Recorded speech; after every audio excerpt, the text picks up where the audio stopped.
Good morning or good afternoon, everybody, and a very good early morning to our colleagues that are joining us from New Zealand and Australia. It's indeed a pleasure to have you joining in with your colleagues in Canada and the United States today. So a very big welcome to everybody in joining us for today's webinar, Meet the Authors, Public Participation for 21st Century Democracy.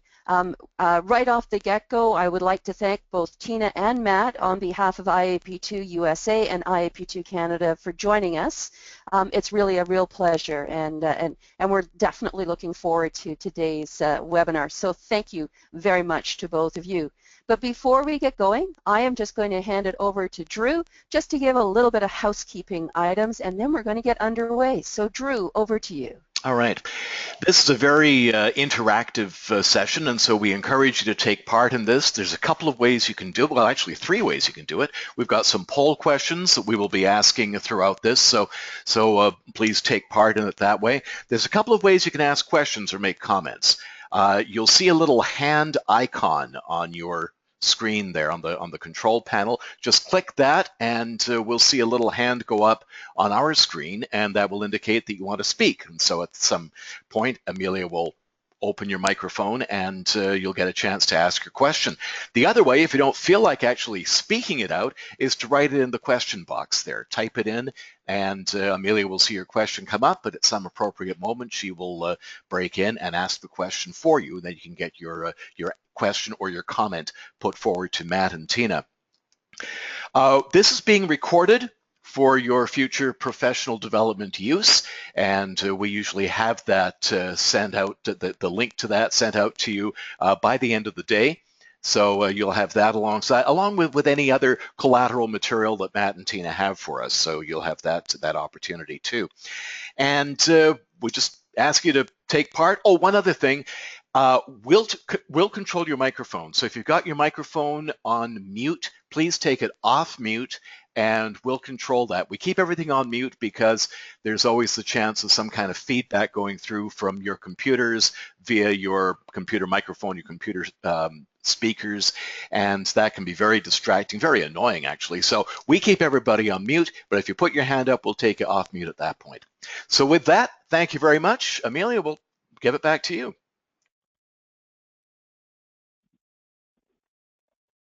Well, thanks very much, Drew. And as Drew mentioned, my name is Amelia Shaw, and I'm going to be your moderator for today's session. We will let you know that every now and again, voices may fade in and out. We do our very best with the webinar technology that we have. But let us know if you can't hear us, and we'll definitely see what we can do. But if the voice occasionally drops, our apologies in advance. So Rosa, you've got your hand up, so I'm presuming you want to ask a question. So I'm going to open up your mic just before we get going, just to see if that is a question. Rosa, did you have a question for us before we get going? No. Okay, so just testing out the hand, so that works and that's terrific. So with that, I am going to introduce Tina and Matt. Tina is an Associate Professor of Public Administration and International Affairs at the Syracuse University Maxwell School of Citizenship and Public Affairs. Tina is also the co-director of the Collaborative Governance Initiative at Maxwell's Program for the Advancement of Research on Conflict and Collaboration. Tina's research focuses on citizen participation processes, Tina's research focuses on citizen participation, collaborative governance, alternative dispute resolution, and other democratic governance processes in public administration. As well as co-authoring Public Participation for 21st Century Democracy with Matt, Tina is the lead editor of Democracy in Motion, evaluating the practice and impact of deliberative civic engagement, and co-author of Collaborative Governance Regimes. So welcome, Tina. Now Matt. Matt Leighninger leads Public Agenda's work in public engagement and democratic governance and directs the Yankelevich Center for Public Judgment. Previously, Matt was the Executive Director of the Deliberative Democracy Consortium, an alliance of major organizations, which included Public Agenda, and leading scholars working in the field of deliberation and public participation.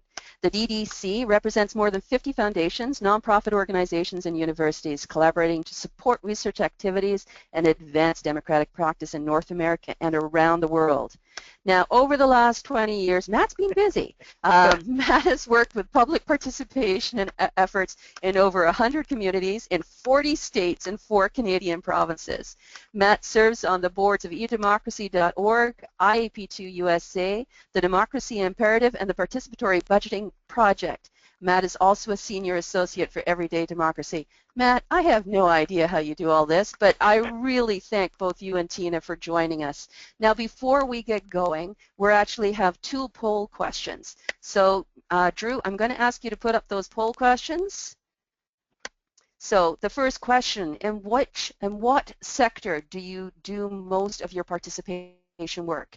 So, if all of you could please respond to that question. And as it says, it applies to everything. So please select all that apply. We're going to close this in about 3 seconds. Okay, Drew, let's close this down and let's see where people are from and where they're working in. Alrighty. So for Matt and Tina, 58% of the participants all work for local government. 22% work for state or provincial government. 6% work for national government. 22% work for nonprofit, and 11% are in engagement. And just so that everyone knows, we're expecting about 60 people today, and at the moment we have 53 people joining us, so that's just terrific. So very big welcome to everybody. And now we're going to go to the next question, Drew, if we can. Alrighty, so what is your biggest frustration with the current state of public participation? Now that's opening up a hornet's nest. So go for it. Let us know. Alrighty then. So we're going to close this and we'll see what they have to say, Matt and Tina, so then you can you can see what you're going to raise up the profile as we move in. We didn't allow it all of the above. All right. All of the above? No, we didn't. You're so right. All right, so biggest frustration. Reliance on conventional forms of participation is 33%.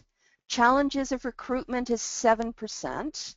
Use of participation as a one-off process is 30%. And difficulties in explaining participation and its importance is 30%. That's fascinating. Thank you very much to all our participants. And Matt and Tina, I'm going to hand it over to you now. Great, thank you, Amelia. It's a pleasure to be part of this, and really exciting to be talking to people. I know we have people from all over the world, so that's great to hear. Tina, do you want to say anything up front? Well, no, I'm thrilled to be here. I'm really excited to hear people's comments and answer questions. So thank you all for joining us. And what really interesting poll responses. Yes. Yeah, they're great. Now, Matt, we're not seeing your screen yet, so there we go. I think we're coming up now. Perfect. There we are. Brilliant. Good. Okay. So, and our kind of format here is we're just going to kind of try to zip through some slides and kind of trade off every 3 slides or so, and then, as Amelia said, we'll have time for questions and more discussion at the end. And meanwhile, I think people will have a chance to kind of put questions into chat if you want to as we go, so that we may be able to kind of get to a few of those as we're going here. But if not, we'll have them queued up at least for the end. Does that sound all right, Amelia? Yeah, that sounds great, but actually if they could either put them in the question box, or if they could, that would be my preference, because I will be paying close attention to the question box. And just to let you know, Matt, even before we got going, there was a quick question from Ron about what is the definition of conventional participation. So so people are already participating. So this is great. It bodes well for the rest of today's webinar. Thanks, Matt. Right. Back to you. Well, and that points to one of our immediate challenges. I know a lot of people marked in the poll, which is kind of frustration with our inability to kind of articulate what participation is, the fact that we have all these different kinds of terms and jargon, and none of them are terribly kind of clear or compelling. So we're going to try to kind of, Tina and I will try to define what we mean as we go here. And I think we'll talk a little bit about kind of how do we actually then use some of that language or other language to actually make some of this work more compelling to people who don't know much about it. Conventional participation, Tina and I are thinking of kind of traditional kind of, 3 minutes on a microphone type of public meeting. I mean, that's probably the most well-known, most common, and most frustrating form of participation in the world today. It happens seemingly almost everywhere. It's not a format that seems to work for anybody, and so I think Tina and I are we're often surprised that it keeps happening, but we can talk a little bit about why that is. There's other conventional forms of participation like public comment periods and things like that, but I think probably the 3 minutes at a microphone public meeting is kind of the one that is most well known. Just want to say that in addition to the book, obviously, which people can get in a variety of ways, there's also a lot of free stuff, which is at that Wiley Press website that I've included the link for there.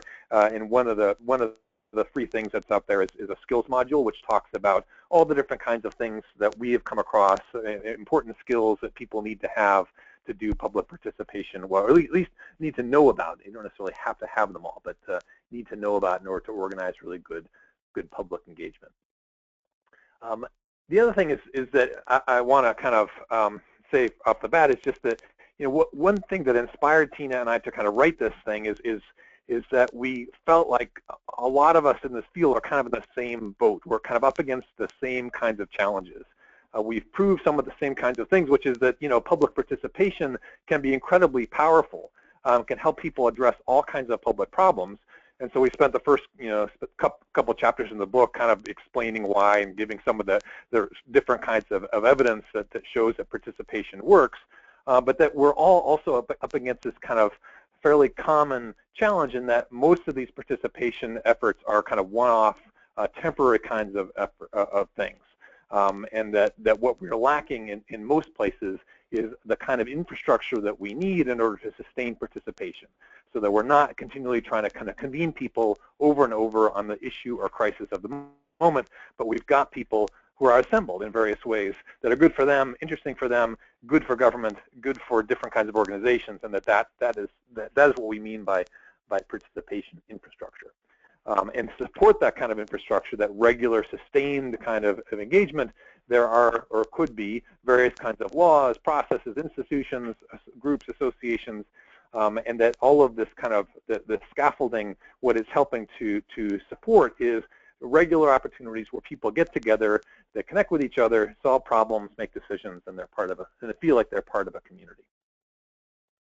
In addition to kind of some of the immediate impacts, and I know a lot of you have been involved in all kinds of good participation efforts, and so you've seen for yourselves and been helped them produce some of these kinds of great impacts.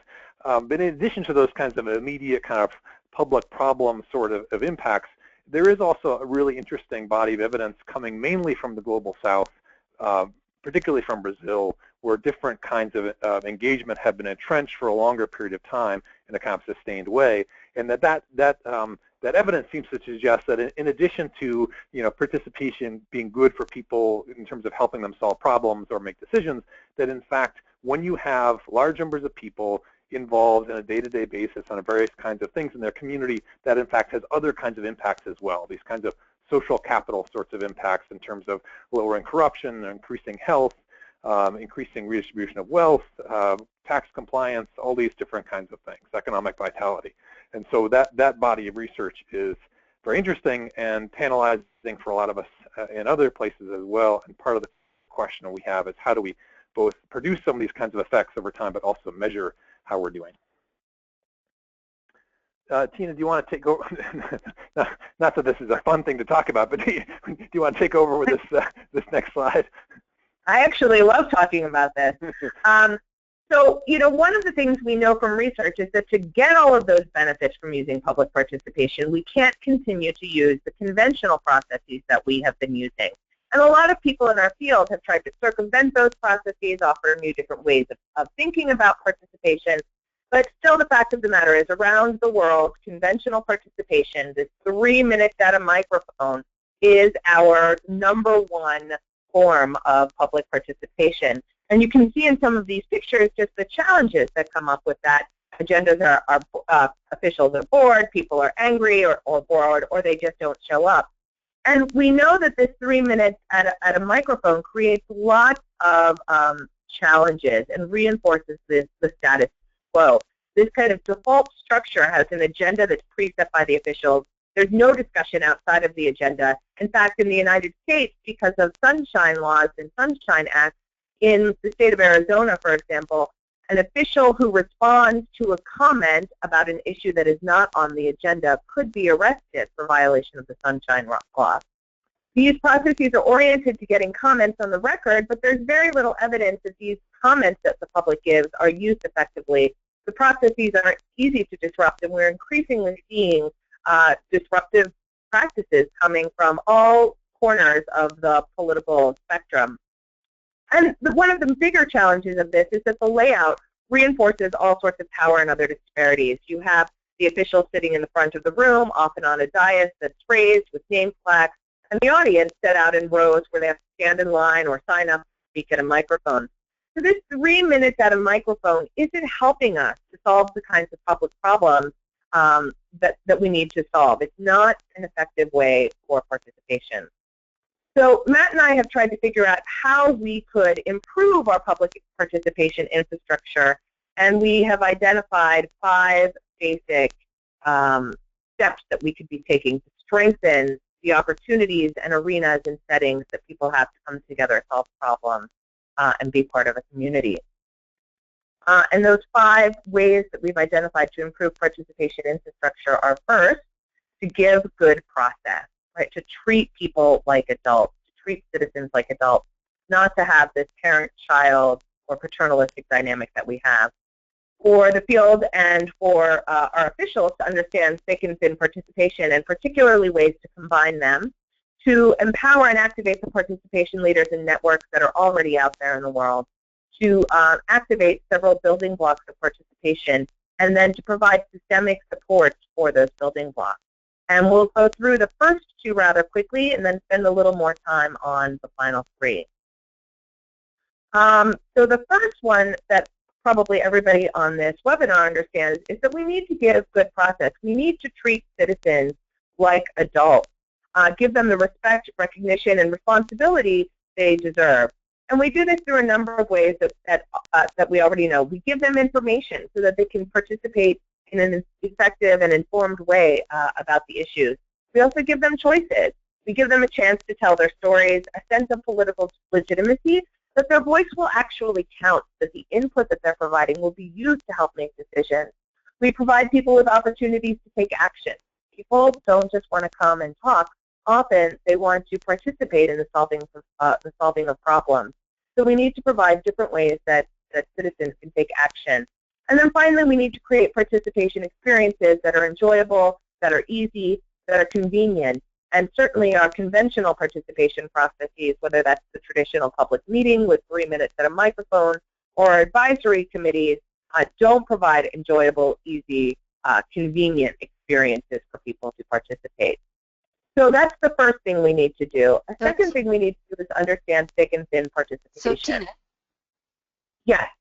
Sorry. Tina, I'm interrupting for a minute because you've used an expression, and I know you're going to continue to refer to it as thick and thin participation. And we have a number of people saying, what does that mean? So if you could help out with that. I'm sorry for interrupting.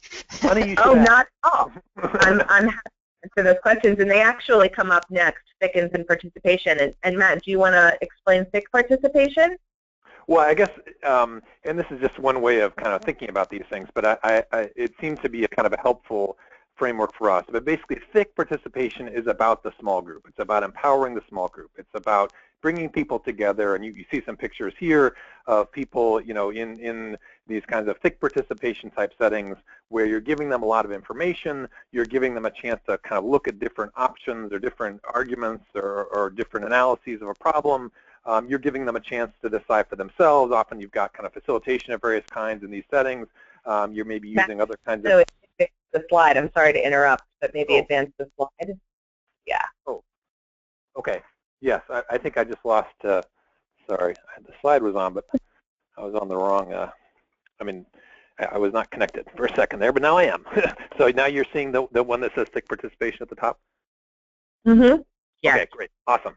Anyway, so thick participation is about the small group. It's more intensive. It's more deliberative. It takes more time. So it has a tremendous amount of power. People seem to like these kinds of things, but at the same time, you're asking a lot of them to do it. So it's not necessarily, it has its pluses and its minuses. The second, and just here's some kind of a few more bullet points.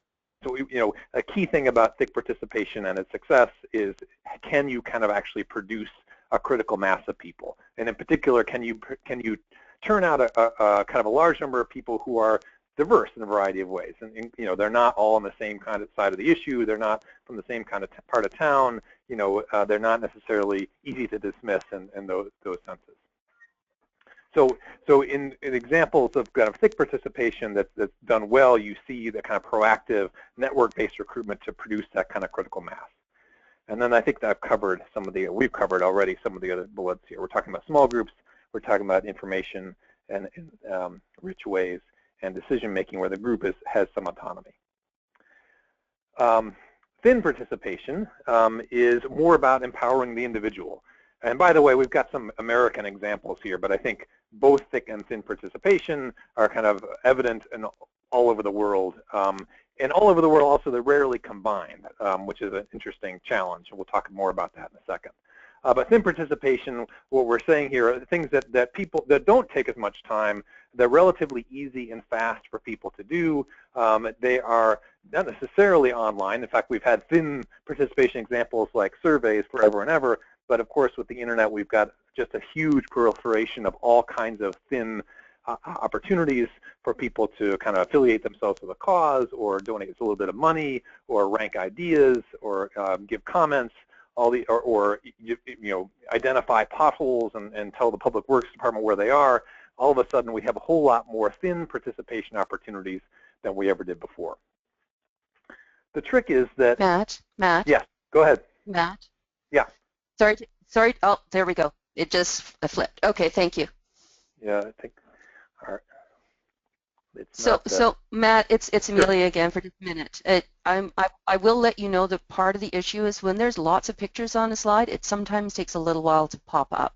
So okay. we just briefly saw your thin participation with pictures, but just so that you know what we can see at the moment, we can see thin participation with your bullets underneath. So my apologies. System works great, but sometimes it's a little slow. So yes. thanks to everybody for your patience with this. Okay, cheers. Well, I've advanced it again, so hopefully it has time to kind of make its way through the ether. But here's the next slide, which is about combining thick and thin participation, which is a very rare thing. I mean, part of what Tina and I are arguing in the book is that these two forms of participation are both good. They're both really better than the old-fashioned conventional kind of 3 minutes on microphone stuff, but they have very different strengths and weaknesses. And really, you need to be looking for ways in which you can combine them. And I know a lot of you are doing this kind of work. We have a couple of examples on the screen right now. One is Text, Talk, and Act, which is part of the National Dialogue on Mental Health, which was using texting to bring together people in face-to-face conversations all over the country to talk about mental health and how they could strengthen it. And then another very different kind of combination of thick and thin is the Citizens have Issued Review process in Oregon, which is similar to other kinds of uses of citizen juries around the world, which is you've got kind of a small set of people in a very thick sort of engagement where they're really working hard over a long period of time to kind of delve into an issue and give some recommendations. But then you've got thin participation opportunities for lots of other people in that province or state or in that country to kind of find out what people talked about, why they made the decisions they did, and how they might vote on the ballot in the fall, or what other things they might do to make an impact on the issue. Now, I think we have another poll, I think, related to these concepts, another question that you could be asking. Excellent. So that's great, Matt. Thanks very much for that. So the question is up right now. Do you have experience in combining thick and thin forms of participation? Yes or no? So we'll just get everyone to respond. And we're going to close it, Drew, and let's see what the results are. So the results, Matt and Tina, are yes, 70%, and no, 30%. So 70%, so a good majority have been combining. So excellent. Thank you to everyone for responding. That's a good sign. Tina, do you want to take it away with the next slide here? Sure. So that's really exciting that people are combining think and participation. Matt and I think that this is one of the real opportunities we have for advancing public participation practice, but also changing the way we think about approaching public problems and changing the way we think about integrating public voice into those solutions. Beyond this idea of understanding the breadth of participation processes that are out there, Matt and I also feel that we need to really be working to empower and activate our participation leaders and our networks. In every community, in every country around the world, there already exist people who can lead participation and networks who are interested in using participation for a variety of public problems. So we have not only those traditional elected officials, public servants, civic leaders, but we also have participation professionals, a growing industry. I hesitate to use that word, but I can't think of another one at the moment. So we have lots of leaders that are out there, in addition to just our own civic leaders. But there are also networks who are interested in trying to work together to solve these public problems. So schools, colleges, and universities, our businesses and nonprofit community, and particularly our youth groups, are often overlooked. Social service agencies, unions, media, our neighborhood associations and homeowner associations, these already exist in our communities. Unfortunately, because participation is often used as this one-off process, we don't spend a lot of time cultivating those networks, engaging those networks and leaders, and keeping them kind of systematically and involved in a sustained and long-term way. Matt and I feel that it's really important to begin to activate these networks to empower people to take part in participation activities. A fourth characteristic for building our participation infrastructure is to assemble a participation building block. I think most people on this webinar will understand that participation can be used for a variety of ends. But because we often rely on that traditional, conventional public meeting format, it's often challenging for our leaders and our participation networks to see how participation can be used differently. And so we've identified 6 building blocks, 6 kind of large categories of activities and platforms and processes that can be used to advance public participation. And we'll go through each one of these quickly. The first building block, probably the most basic building block of all, is disseminating information. And technology has just made this easier than ever before. Unfortunately, people are also inundated with information. So the trick is to figure out how to get people information in ways that they will use it, that they will read it, that they will absorb it and respond to it. So of course there are traditional media and social media and websites, but there are all sorts of new texting systems. For example, schools are texting parents and students about upcoming issues or emergencies on campus or snow days. There are dashboards and apps that are allowing people to kind of process and organize their information in different ways. Robocalls are being used increasingly by elected leaders and public servants to get information out to a broad variety of groups. And then we have kind of town halls and teletown halls as more traditional ways of doing that. 2 interesting ways that are developing are serious games. And by that I don't just mean Monopoly or Connect 4, but rather these games where people can come together to learn about activities, engage in problem solving. There are lots of really cool examples out there of using games to educate people and provide information, whether that's about budgeting or community planning or infrastructure development. And then also interactive community maps. A lot of people are visual learners and like to see how the pieces work together. So disseminating information is the kind of basic building block for participation.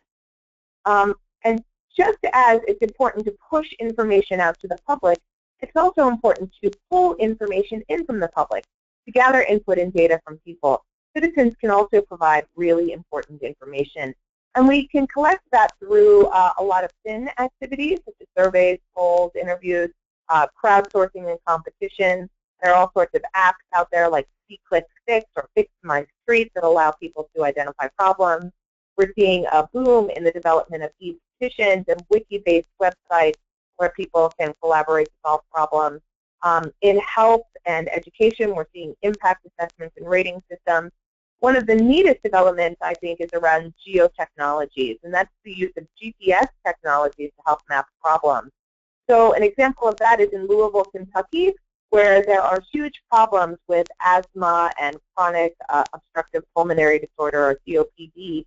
Doctors and the public health officials got together and put technologies in asthma inhalers so that when people use their inhalers, they could mark the GPS location, the time of day, and then begin to coordinate with that with other data to see where, when, why, and how particular breathing problems were happening. One of the things that's really interesting about this is to think about the idea of what, oh my gosh, Abni Namani, I'm sorry, I blanked on that name for a second. Abni Namani calls the civic upsell. And the idea here is that if people are willing to engage in crowdsourcing or participate in a wiki or use a geotechnology, they might also be willing to participate in other kinds of activities and programs. And so we need to think about how we can move people from one opportunity to the next. Matt, do you want to talk about this next building block? Sure. And I think, part of what we're trying to suggest here is kind of a more systemic way of thinking about participation overall. So we're giving different building blocks, but part of the whole idea is they need to be connected in a variety of ways that actually kind of really support one another.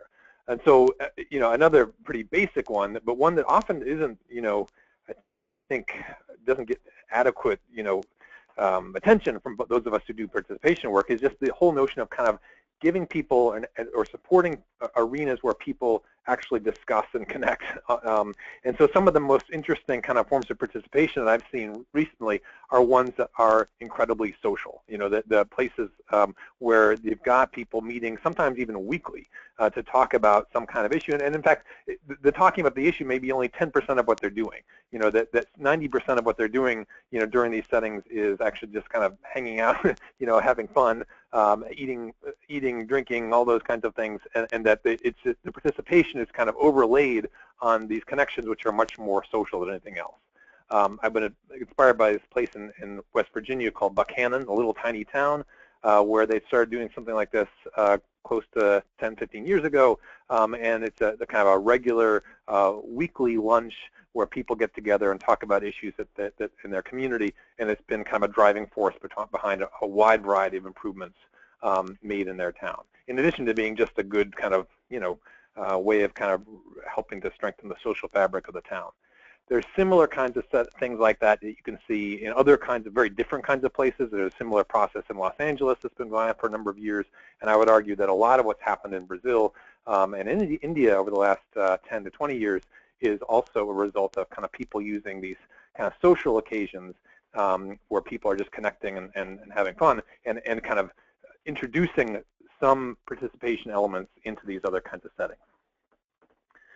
Another kind of thing to think about when you're the system of participation in a school system or in a community or in a local government or a province is thinking about the range of different kinds of decisions people might have or might want to make. And so one thing that struck us, Tina and I, as we were trying to write about participation education, is that many school systems were engaging or trying to engage citizens around issues like school funding questions and what should be on the next school bond issue or things like that. They were trying to kind of engage large numbers of people on big kinds of issues and decisions, and yet at the most basic level, the district was still interacting with people in a fairly traditional kind of way. So that, and the thing that we thought of most was the parent-teacher conference in schools. And I think this is true of schools all over the world, that you've got these kind of regular opportunities for parents to talk to teachers, and yet they've got embedded in them all these old kind of traits of this kind of parent-child relationship between the institution and the citizen. And so they're not really allowing people to set the agenda. They're not really allowing people to bring in their experience. It's a very different kind of setting. So if a school district, just to kind of keep on with this example, if a district is kind of serious about having better forms of participation and to sustain participation, it's not just about kind of thinking about the big decisions that might be coming up down the pike about redistricting or funding or things like that. The other thing to be thinking about is all these other kinds of decisions that people are making, all these other kinds of settings that either are embedded in the system or could be introduced that would actually embody these kind of better principles of participation. And then at the large scale, we obviously, this is where more of the participation work has happened, is kind of getting large numbers of people together to help make big kinds of questions, big kinds of decisions facing the community. And this runs everything from participatory budgeting to large-scale processes to make some kind of planning decision, all these different kinds of things. And so this list is kind of just a list of arenas where more participatory kinds of things can be happening to actually kind of embody how kind of the best principles and practices of engagement. And then finally, the last building block to think about is kind of the notion that people, in fact, can be contributing their own time and energy to solving public problems. It's not simply the kind of the role of government or a school system or a university or whatever other institution. It's not just the job of kind of public institutions to solve problems. And so some of the most interesting participation activities that we wrote about were things where people were actually stepping forward to contribute some of their own volunteer time, energy, willingness to raise money or coordinate other volunteers to do various things online, but think ways in which people were actually helping to solve problems themselves, in addition to issuing recommendations for the city council or the school board or the legislature. Do you want to take over this one, Tina? Sure. So we can create all of these building blocks, but just as you need cement to hold bricks together, you also need systemic support to hold these building blocks together.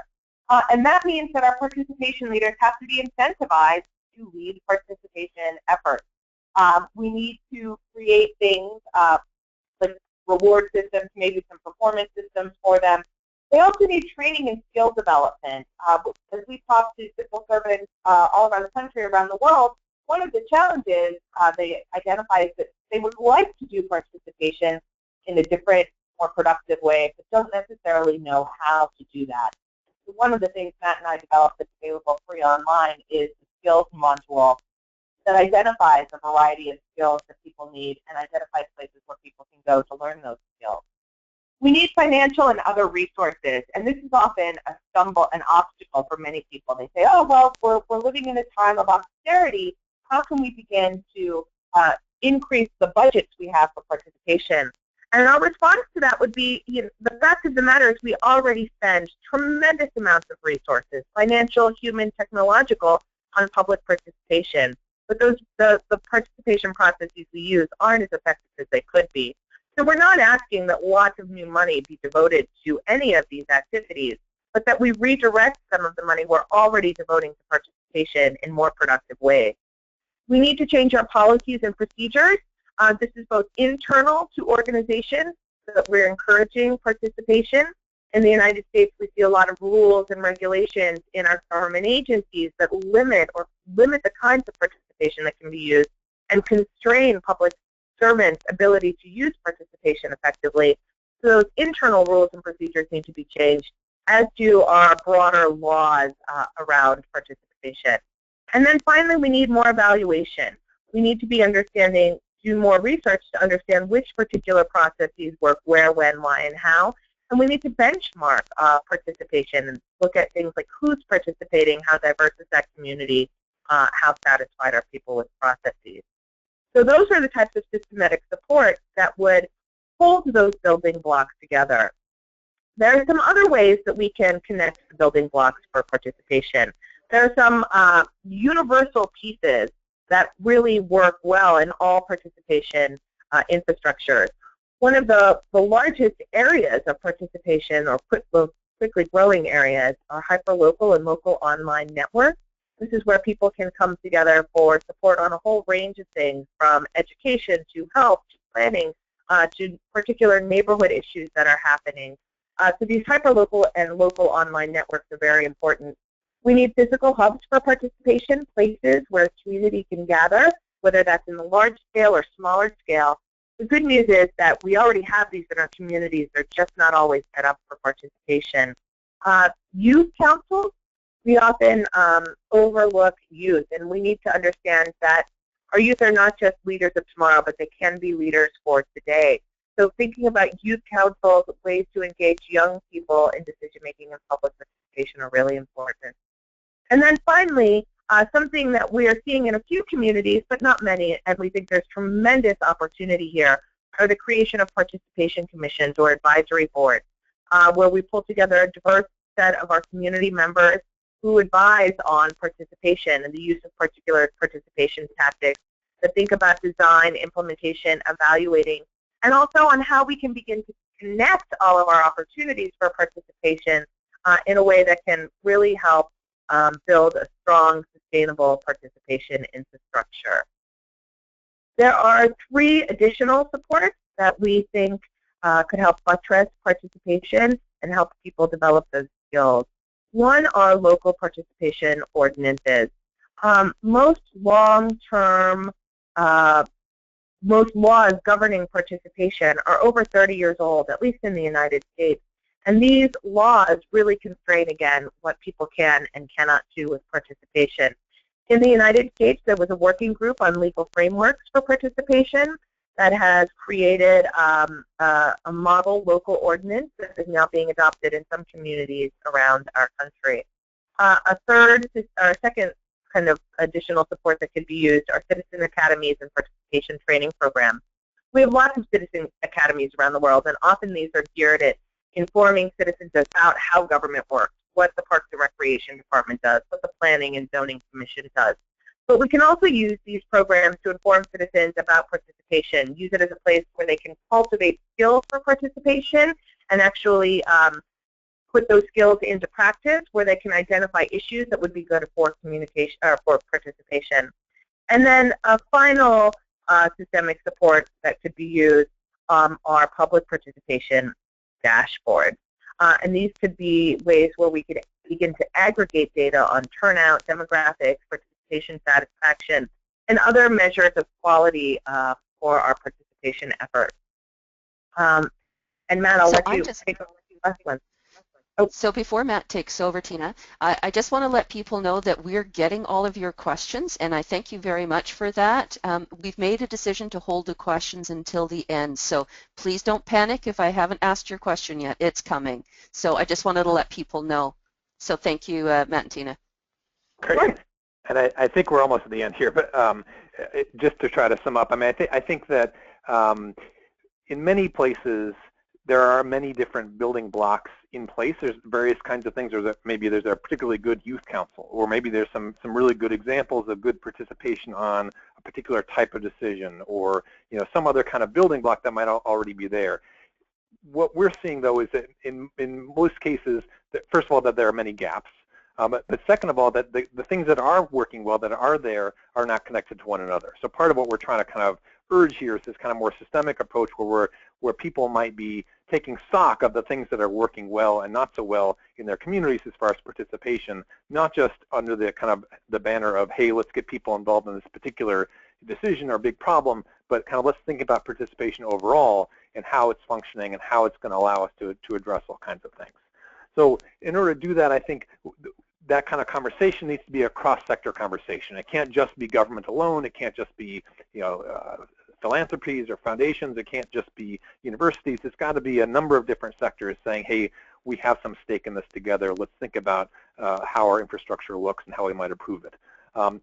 Using more compelling language, and I think in most cases this is going to be local language, using the name of the community, using the kind of the things that people care about already, rather than introducing new jargon. I mean, I hope that some of the terms that Tina and I are using are helpful to people, those of us who are kind of practitioner researchers or practitioners, but I'm not sure many of these things are going to be that helpful when you're talking to regular old people about democracy in their community.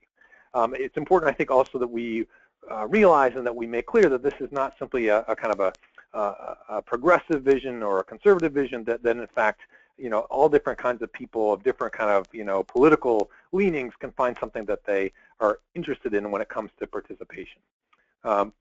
Using visual aids, and we have a bunch of them in the book, visual aids like charts and maps certainly can help people tackle some of these rather abstract kinds of concepts, and if they can be artistic in the way they do that, that's all to the good.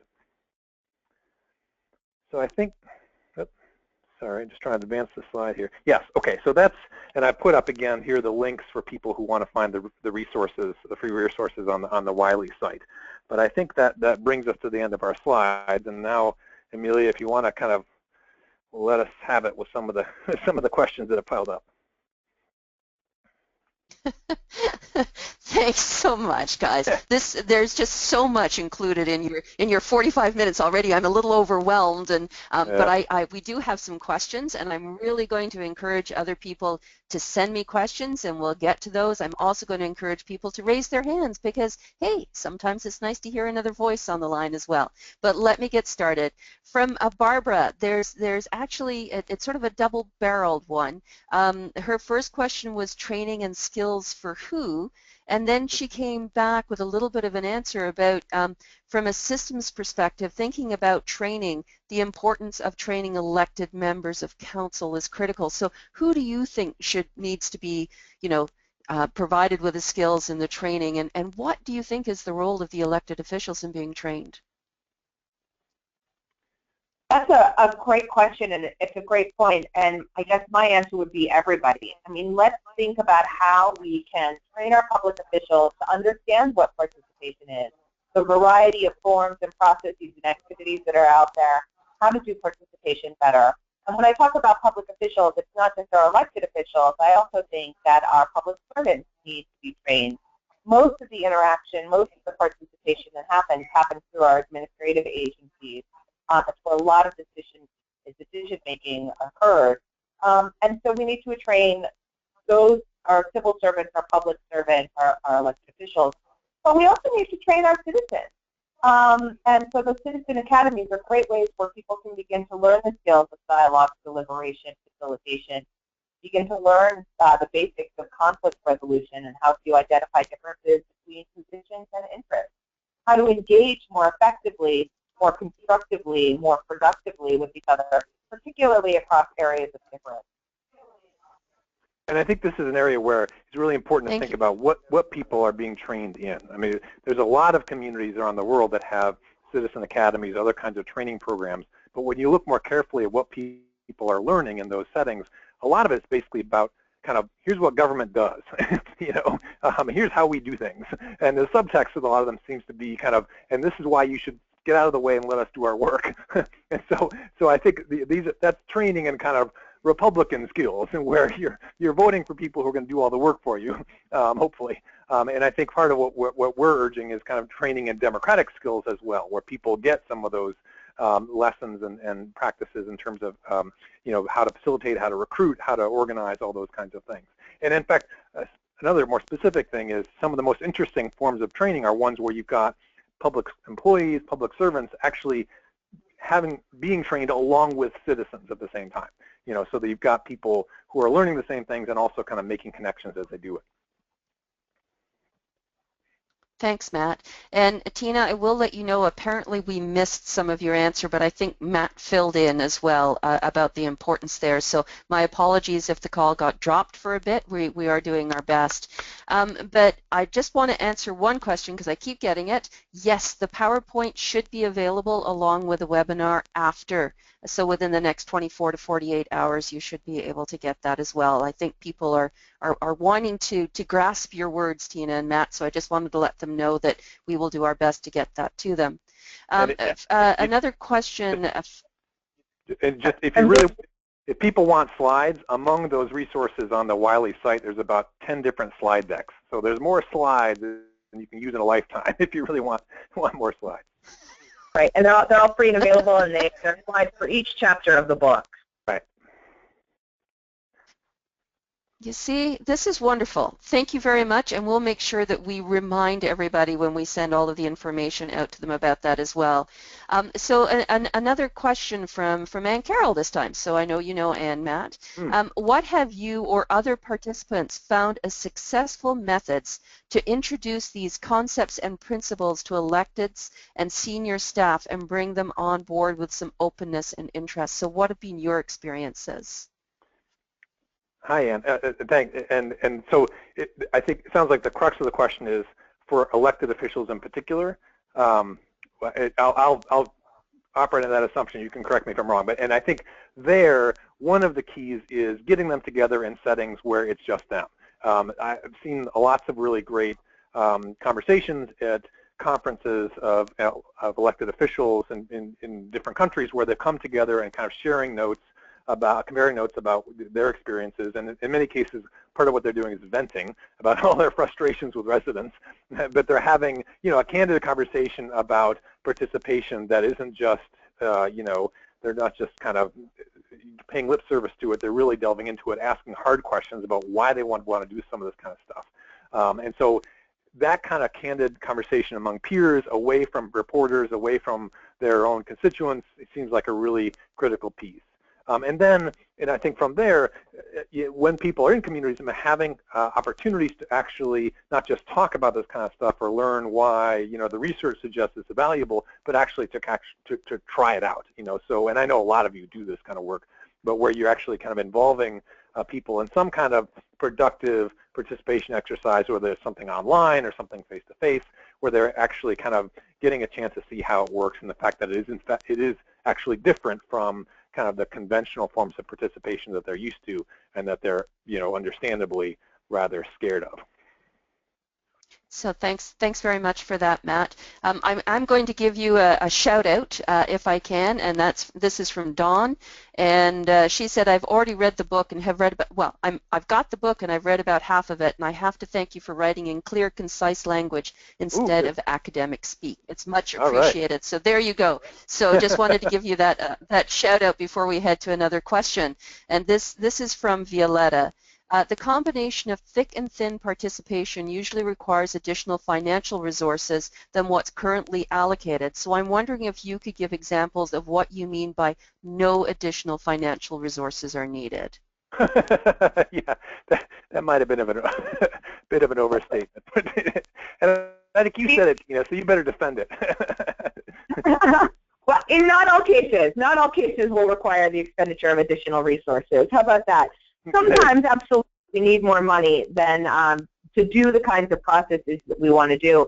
And that's a real constraint on public participation. There's no doubt about it. We need to rethink how we're allocating resources to this. But for all of the money that we spend on public meetings, on advisory committees, on the kinds of conventional processes and approaches to participation, we could be reallocating some of that money toward thicker, more thick, thinner, and kind of combinations of thick and thin participation processes. In the book, Matt and I spend a lot of time identifying all sorts of tools and applications that are out there that can be used for free or for very low cost. And as technology advances, the price of these tools and techniques are going down. So a few years ago, we had to spend lots of money to buy the clickers, the little handheld voting keypads, so that everybody could vote in processes and we could get quick rankings of which issues were number one. Well, now there are all sorts of tools and apps that people can use through their phones for voting. So as technology advances, the costs of those thinner forms of participation are going down.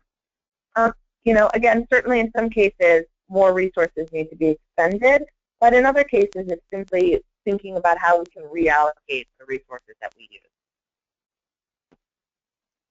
Thanks very much. So this is just a really quick question from Hugo. Just wondering whether charrettes and workshops would be considered thick participation. Yeah, I would. Go ahead. Go ahead, Matt. No, yes, I would say so. I mean, we're talking about a more intensive, experience, more time required from people. It's in some ways getting them together in small groups where they're making decisions together. So yeah, I would think of most charrettes and workshops as being thick. Thank you. So maybe Tina, you can do the next question.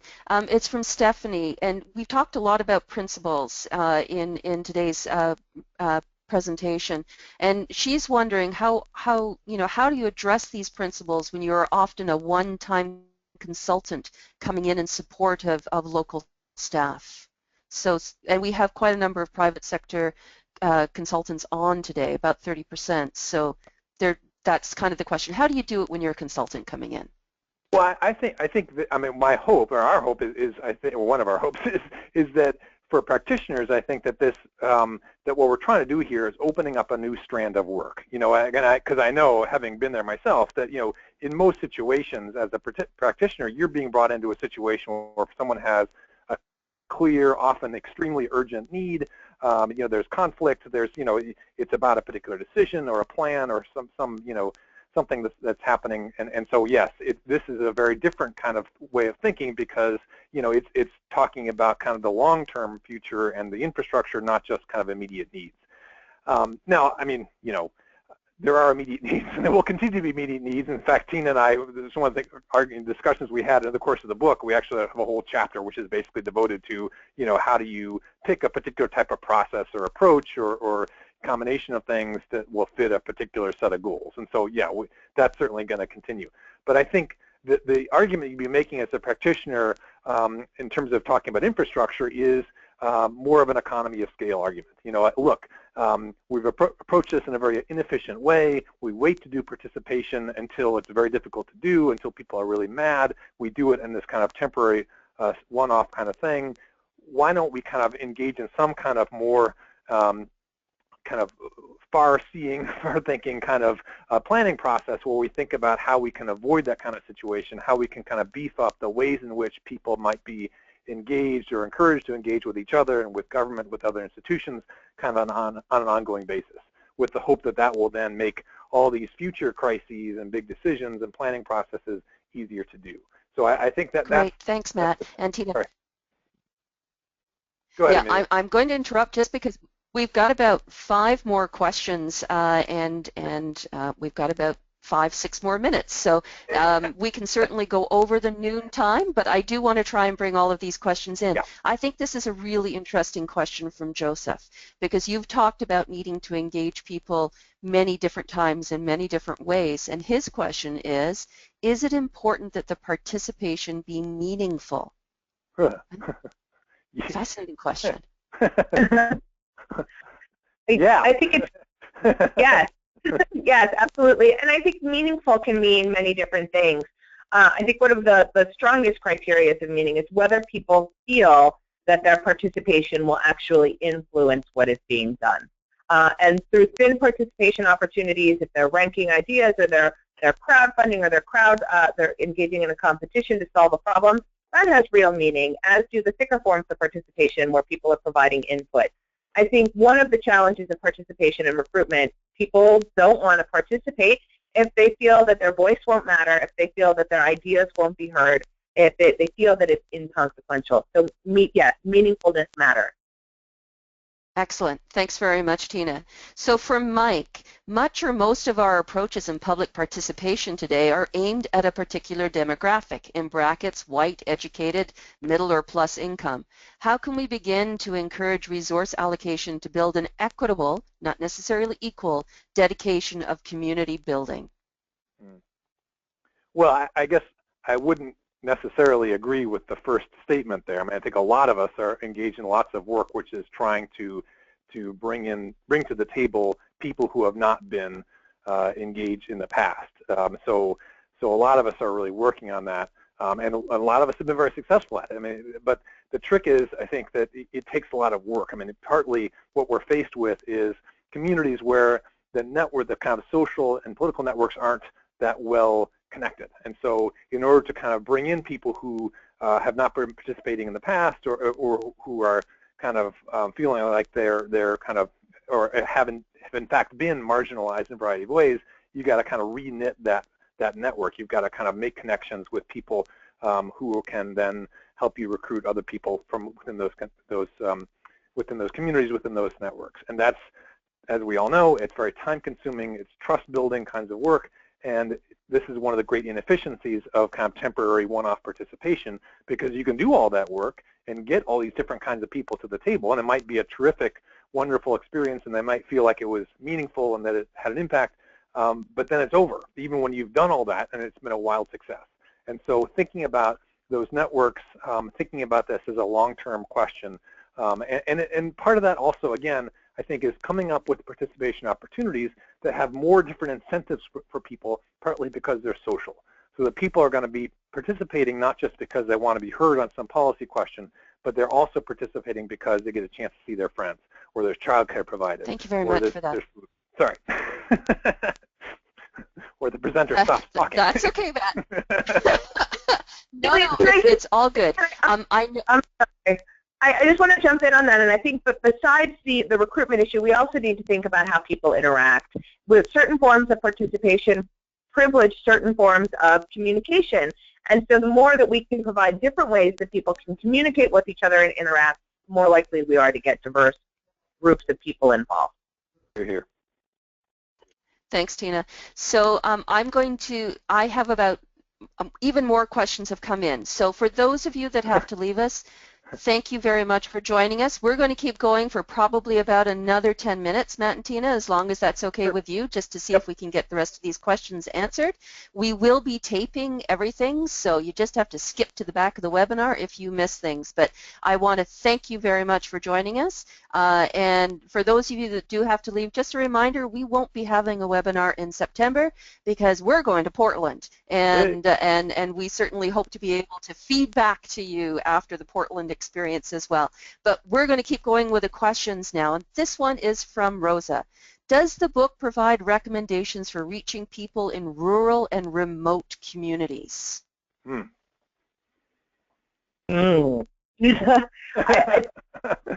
don't think we don't tackle that topic directly and specifically, but we do provide examples of a lot of participation opportunities that have happened in rural areas. And we also talk a little bit about the design of participation processes in terms of recruitment, participant preparation, communication or interaction forms, and other elements that would speak to the rural and remote areas, but we don't address that directly. Okay, thank you. So this question is from MJ. You were speaking about the importance of getting people involved in planning, but often this can be quite difficult. People are very concerned with immediate realities rather than future visions. How best to counter this? Well, go ahead, Matt. No. I just wanted to say that, in the book, in addition to kind of giving the broad overview, we tackle participation in different policy arenas and at different levels. So there's a chapter on participation and education, a chapter on public health, and also and personal health care, and then a chapter on land use and planning. So I'm sorry, I just wanted to get that out, and then repeat the question, Amelia, and maybe Matt. No, that's certainly one of the answers. But also, I think with planning things, I think that's the part of the book where we talk most about neighborhood associations and homeowners groups and those kinds of very local, kinds of institutions, which are potentially very valuable. Occasionally, they're very dynamic. Most of them, however, are pretty I don't know, suboptimal. Most of them are not doing that well. Most of them are kind of dominated by small bands of kind of, brave volunteers who don't necessarily know how or that they should engage, a larger, more diverse set of their neighbors. And so part of what we've kind of focused on there is kind of how do you change that dynamic? How do you kind of equip this or renovate this kind of ground floor of democracy, so that people can actually have experiences in these kind of neighborhood groups where they feel like they're actually getting a chance to participate and be heard and have fun and be part of a community. So I think in terms of the long-term planning kinds of questions, I think thinking about, not only about the associations and how they can be, renovated, but also kind of, meanwhile, these hyper-local online networks that Tina mentioned earlier, which have popped up all over the place, all over the world in a very short period of time. They're already, in many cases, much more dynamic than the kind of old-fashioned associations that are in those same locations. They're often completely disconnected from them. But that's another kind of avenue for thinking about the planning questions. Thanks very much. So this is a question from Ron. I agree with the goal to include a range of progressive and conservative interests, but what if the stated intention for one extreme or the other is to sabotage and stop the process? Good question. And I think one way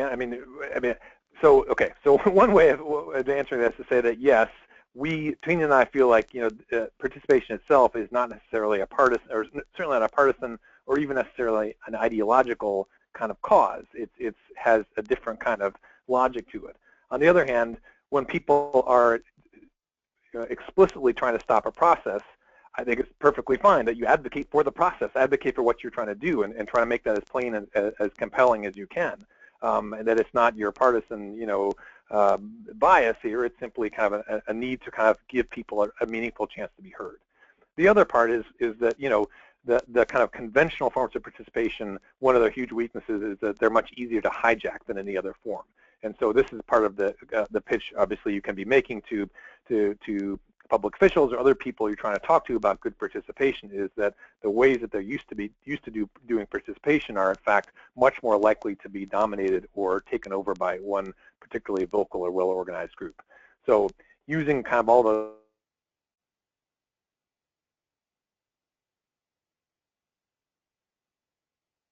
even when somebody's trying to kind of disrupt it, it can actually resist, or that kind of plan to take over can in fact backfire on the people who are trying to kind of hijack the process. Okay, thanks very much. We did have a question from Stephen regarding the public participation playbook, and that there was a lot of recommended best practices and metrics described in this playbook, and he was just wondering your thoughts on the playbook itself. Matt? The playbook is certainly in advance of where the U.S. federal government has been. I think there's still a lot of work to do. And one of the real challenges with the playbook is that it doesn't quite distinguish between all of these different ways of thinking about participation. That said, it's still a huge leap from where we were thinking about participation, even 2 years ago, at least for the U.S. federal government. Yeah, I think the playbook. Terrific. Thank you very much for that. Is a step forward. It could be a whole lot better if the playbook simply incorporated a lot of the feedback that people in the participation community have offered, or text that has been offered. I mean, I think there's been a stated willingness on the part of the people in the federal government to actually incorporating all that feedback and all that those recommendations. So far, they have not done it. Yeah. Thanks, Matt. Thanks, Tina. The other questions are not even questions. They're comments about, thank you very much. This has been a great webinar. They really appreciated your candor, providing all of the information, exchanging your great work. So they're all thank yous coming your way. And I'm just going to add another one, and that is on behalf of IAP2 USA and IAP2 Canada. I want to sincerely thank both of you for taking the time. It's great to see your book out. I know you've been working on it for a while, and so it's great to see that it's out and it's published and that people are purchasing it. So I'm going to leave the last words to both of you, coming with a thank you from all of us. So Matt, over to you, and then to Tina. Well, I thank you, Amelia, and thanks Drew in the background who's done all the polls and everything and set this up, and thanks Tina, my partner in crime. And I also want to thank all of you. And of course, it's a sign of what a kind of committed and close-knit community that you are, that I think for, well, most of those questions, Amelia, you only gave the first names, but I knew exactly who those people were. So I appreciate, and I know the work that you do. So I appreciate that, and I thank you for it. Thanks, Matt. Tina. Yes, no, just thank you to IAP2 and thank you to everybody for joining in on the webinar. We really appreciate that you took time out of your busy days to come do this. And Matt and I are completely open to feedback on this book. You know, it's a book about participation, so we hope you participate in helping us to improve it. So please, we're easily findable. I think everybody knows Matt, and I think I'm the only Tina Nabatchi in the world. So please send us your comments and feedback and ideas. We'd appreciate it. So thank you, Tina, and thank you, Matt. There you go. People are going to Google that now, Tina. You know that's going to happen. If you find another one, don't tell me. Okay. Okay. Thank you very much to everyone for joining us today. Our next webinar will be taking place in October, and there'll be more information coming soon. Thank you, guys. Take care. Enjoy the rest of the summer. September's around the corner. Bye-bye now. Bye. Thank you.